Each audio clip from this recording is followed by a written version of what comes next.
What's up, your boy for another reaction? And in today's video, we have how good was Ryan Clark actually by the halftime show. Shout out Ryan Clark. You know, he's from Louisiana. He went to LSU. Shout out my boy. He was good, bro. Then he said they changed rules because of him. He was a hard ass hitter. He was on the Steelers defense.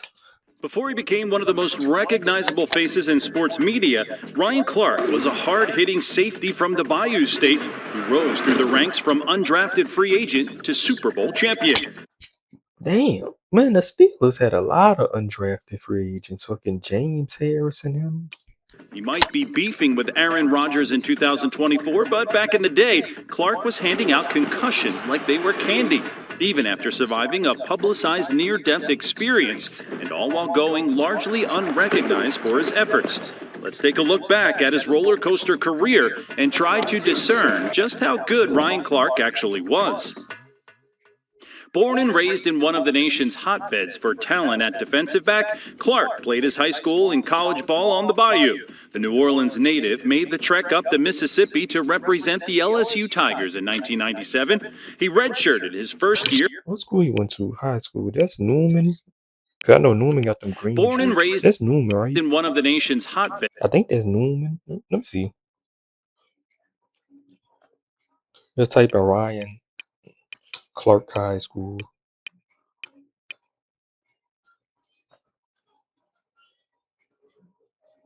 Oh, Archbishop. Oh, Archbishop. Yeah, I know Archbishop. Yeah, his jersey.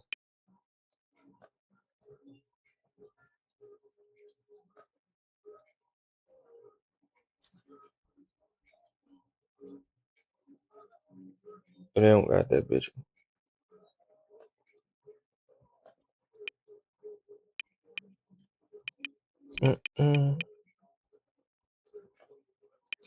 For talent at defensive back, Clark played his high school and college ball on the Bayou.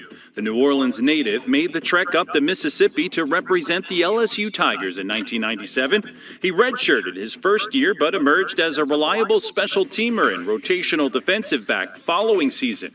By 1999, Clark had become the Tigers' starting safety and finished the season leading the team in tackles, interceptions, pass breakups, and forced fumbles. Clark earned second-team All-SEC honors in 2000 as part of a much-improved LSU program led by first-year head coach Nick. Yeah, a lot of people forget Nick Saban with the LSU, bro. Saban. I wish this nigga came back because they were saying he was coming back. That was a rumor, but he remained an elite tackler whose reading of the game allowed him to stunt opposing offenses. His senior season was solid, but showed a slight decline from years prior, which kept the #1 free safety prospect in that year's draft, Miami's Ed Reed, far out of reach. The Bengals had shown interest in LSU's #2, but Clark himself knew that it was unlikely he'd be going early in the draft. Then, 261 picks later, he found himself without a place to go out of college. He had heard from his hometown New Orleans Saints, who eventually found someone else to fill the free safety slot on their practice squad. Hope was running thin until the New York Giants offered him a spot. Clark made the final roster as a backup safety. I know that shit's scary, bro. Like, damn, your ass can get drafted. You gotta find a team to pick you up. Some niggas don't ever end up getting picked up. And then they gotta start a podcast. Gotta go get that podcast, mate. Special team. Go work at FedEx. But saw limit. And they might are. So some people gotta go get a job and then they get a second chance. You know, some people get second chance. Okay, look. My ass Chris Paul sauce right now. Limited time to start the season before being bumped back down to the practice squad by October. By now, Clark was used to being counted out, so he remained unfazed and earned a spot on the final roster the following season, playing in every game for New York and even managing 4 starts as a rotational piece for a very weak Giants team. He was waived at the end of the 2003 season, but signed with divisional rivals the Washington Redskins shortly thereafter in a stint that would help elevate his career. Initially 4th on the depth chart and unlikely to see much time on the field at safety, a myriad. I ain't know this nigga's story. I ain't know this nigga's story like that. I know Ryan Clark, but I ain't know his story. That boy's an underdog. Injury saw him starting alongside rookie superstar Sean Taylor. R.I.P. man. Two struck up a strong relationship on and off the field. Clark's reliability and ability to read the game would set Taylor up to make explosive plays with the knowledge that Clark could cover any other duties for him. This dynamic duo continued well into an injury-riddled 2005 season for RC, where they qualified for the postseason for the first time since the turn of the millennium. Clark had the second most picks on the team that season and even helped Washington to a wild-card victory over the Bucs with his 7 combined tackles. Washington came up short in Seattle the following weekend, but in his 4th season in the league, Ryan Clark had proven himself to be a more than capable player for any NFL franchise. However, in a puzzling move, the Redskins released him so that they could open up space for the Rams' Adam Archuleta, who became the highest-paid safety up to that point in NFL history. Damn. It was 2006, and the Steelers jumped at the opportunity to sign the former LSU Tiger, penning Ryan Clark to a 4-year, $7 million deal, and he made an instant impact in the Steel City. Starting next to another legendary talent at safety in Troy Polamalu, Ryan Clark saw similar duties as he had in Washington. He was the bedrock in the secondary that allowed his team's other elite playmakers to shine. He led the defense in fumble recoveries his first year in Pittsburgh, though they failed to qualify for the postseason. Now a 6-year veteran and a nailed-on starter in one of the most feared secondaries in all of football, Clark began 2007 in fine form. Pittsburgh flew out to a 4-1 start, traveling to Denver in Week 7, where they would have to play from behind for the majority of a 31-28 defeat. An even bigger loss came just after the game, when Ryan Clark was rushed to the hospital as a result of a sharp pain on his left side. They sent him home with pain medication, only for him to be sick for the next month, running a 100. You niggas don't know nothing. These niggas just give you pills. Now you a junkie. Take these pills. Now you an addict. 3-degree fever on a nightly basis, losing 40 pounds in the process. Doctors eventually discovered a splenic infarction, which was caused by the altitude in Denver, triggering Clark's recessive sickle cell anemia trait. Carrying the gene typically has little to no impact, but in rare What the fuck? Sickle? What the hell? cases, such as Clark's, it can cause adverse reactions when placed under environmental Oh, he don't have sickle cell. He just had the gene. So that shit act. What? duress. According to SB Nation, this meant a shortage of oxygen in his bloodstream, causing tissue death in multiple organs.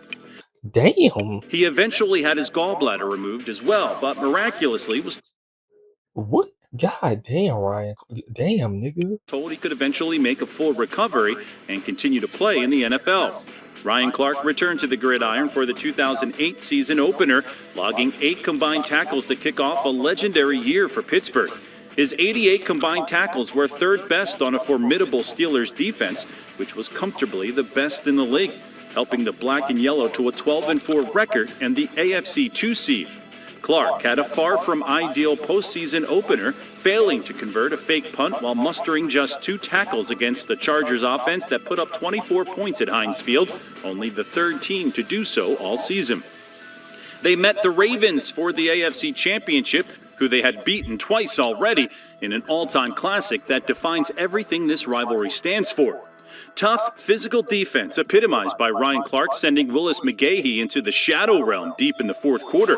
The forced fumble helped Pittsburgh ice the game, however. It was RC's fellow safety, Troy Polamalu, who stole the show that night, with number 43 sending Pittsburgh through to Super Bowl 43 and a shot at eternal glory. While Ryan Clark didn't have a standout performance against the Cardinals, only able to watch as Larry Fitzgerald scored the go-ahead touchdown with 2:37 to go, his 5 combined tackles on the night were enough to see the Steelers to their 6th Lombardi Trophy in franchise history. In the same stadium where he enjoyed his first taste of postseason glory back in 2006, Ryan Clark had reached the pinnacle of footballing success just 3 years later. Even more impressive, he had overcome a life-threatening illness just over a year prior, proving to the franchise just how valuable he was. After fighting through adversity in New York, Washington, and Pittsburgh, Clark had finally found a home as the free safety of the Super Bowl champion 6 years after going Nigga ass had a real-life underdog story, shit. undrafted. He remained at the top of his game in the years to come, recording career highs in combined tackles in 2009 and 2010 with 89 and 90 respectively, while also tying his career best with 3 picks in 2009, the best on the Steelers' defense. He was the top tackler amongst defensive backs both years, helping the Steelers to another 12-4 record and AFC 2 seed in 2010. Just as they had in 08, the Steelers downed the Ravens in a tight contest. Bro, it's crazy. All these damn hits. This nigga was a hard ass hitter. I told you. Bro, all these hits, bro, you can't even do that shit in today's NFL. Niggas laid out. Like, bro, In what should niggas hard to get. That Patriots nigga, who that was on the Patriots, that boy was hard to get up after combined that. tackles in Who that 2009 is? and 2000 years to come, I'm recording career That's Westwoke. highs in combined tackles in 2009 and 2010 with 89 and That boy probably won't play after that shit. 90 respectively, while also tying his career best with 3 picks in 2009, the best on the Steelers' defense. He was the top tackler amongst defensive backs both years. You can't even do this shit no more. Helping the Steelers go down 21-7. With the Ravens in possession of the ball early in the third, Clark forced a fumble out of Ray Rice at the Baltimore 27, allowing the offense to narrow the deficit to 21-14. After Pittsburgh's following drive stalled, Joe Flacco looked to air it out from his own 10-yard line, only to be picked off by Ryan Clark, who set off yet another scoring drive for the Steelers offense to level the game. With 2 momentum-shifting plays to keep his team in a back-and-forth game, there was no doubt that Ryan Clark was in his prime. That nigga turned his career around. At the age of 31. They beat out the Jets in the AFC Championship game to set up a second Super Bowl in 3 seasons. Although they ultimately came the Packers, up short against Aaron Rodgers and the Packers, RC led the team in tackles in their 1-score loss in Super Bowl 45, but would come back to enjoy a career season in 2011. Breaking the 100 combined tackles mark for the first time in his career, RC also set a career best in tackles for loss with 5, earning him his first and only Pro Bowl nod at the ripe age of 32. Looking to avenge their Super Bowl loss with yet another 12-4 record, the Steelers would have to head back to Denver in order to face the Broncos in Mile High. Despite being medically cleared to play in the high altitude, his head coach Mike Tomlin made the difficult decision to bench his Pro Bowl safety, not risking a repeat of the traumatic events that transpired in 2007. Pittsburgh lost. Wait, cause he got the sickle cell gene. He can't play in the cold and the altitude. What the fuck? The game in overtime, a tough blow to their hopes of establishing a dynasty. Instead, they continued to decline in the coming years, failing to reach the playoffs in either 2012 or 2013. Yep. While Clark put up, and Steelers ain't been back to the Super Bowl since 2011. They ain't been back ever since. Up over 100 combined tackles. But they got all them winning seasons, though. Tackles both seasons, continuing to be a reliable producer in that Steelers secondary through his early 30s, the Pittsburgh front office began looking towards the future. The defense had fallen from 6th best in points against to 14th best from 2012 to 2013. When it came time to decide who would be on the chopping block as a result, putting up the 34-year-old free safety who had visibly lost a step seemed like a no-brainer, especially after signing free agent Mike Mitchell to a mega deal as his replacement. Ryan Clark was gracious in his departure from the Steelers, sending out a heartfelt message of gratitude for the organization. He would return to Washington. Oh, the fucking Mohawk, bro. That boy had a Mohawk, bro. All niggas trying to be like Roscoe Dash, like. Washington on a 1-year deal where he looked worth every penny through his first 4 games, totaling 27 tackles, before sustaining an ankle injury against Seattle. The medical staff informed him that he when you start taking a step, bro, it's time to just retire. When you notice your game decrease and like you ain't what you used to be, time to hang it up. Need surgery in order to fully recover, but RC felt that at 35 there was simply hang it up. No need.